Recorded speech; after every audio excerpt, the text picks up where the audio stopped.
Aktris Nikita Mirzani dilaporkan ke polisi oleh pengusaha Sandy Purnamasari. Padahal sebelumnya Nikita Mirzani ditetapkan jadi tersangka atas laporan Dito Mahendra.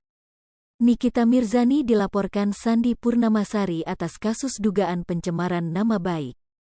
Kuasa hukum Sandy Purnamasari, Arman Hanis, membenarkan kliennya melaporkan Nikita Mirzani.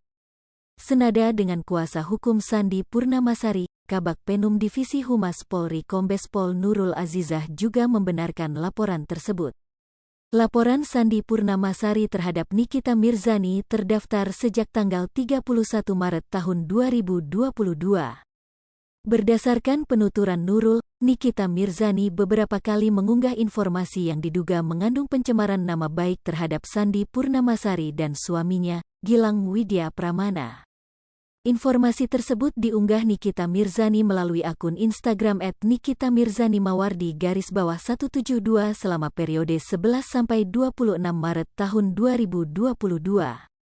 Barang bukti yang diberikan ke polisi berupa flash disk berisi screenshot postingan dan video akun @NikitaMirzaniMawardi_172. Dalam laporannya ini, Sandy Purnamasari menjerat Nikita Mirzani dengan pasal 45 ayat 3, Junto pasal 27 ayat 3.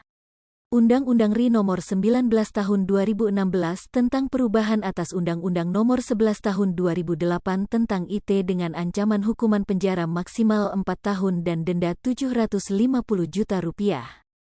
Diwartakan Kompas TV sebelumnya, Nikita Mirzani mengaku heran dengan kasus pencemaran nama baik yang menjeratnya. Seperti diketahui, saat ini Nikita Mirzani juga berurusan dengan kasus yang sama. Nikita merupakan tersangka kasus pencemaran nama baik yang dilaporkan oleh seseorang bernama Dito Mahendra. Nikita Mirzani disangkakan melanggar pasal 27 ayat 3, Junto pasal 45 ayat 3, atau pasal 36 Junto pasal 51 ayat 2, UU RI Nomor 19 Tahun 2008 tentang perubahan atas UU RI Nomor 11 Tahun 2008 tentang informasi dan transaksi elektronik, IT, dan atau fitnah, penistaan, dengan tulisan, sebagaimana dimaksud dalam pasal 311 KUHP.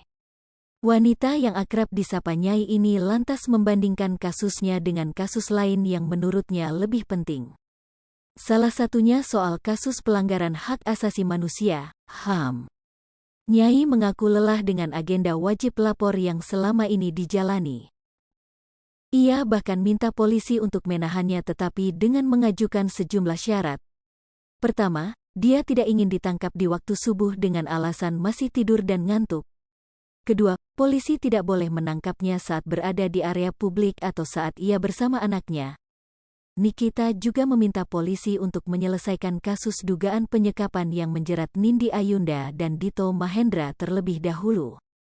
Hai pemirsa Sri Popo TV, jangan lupa komen, like, dan subscribe, serta tonton terus berita-berita terupdate lainnya ya.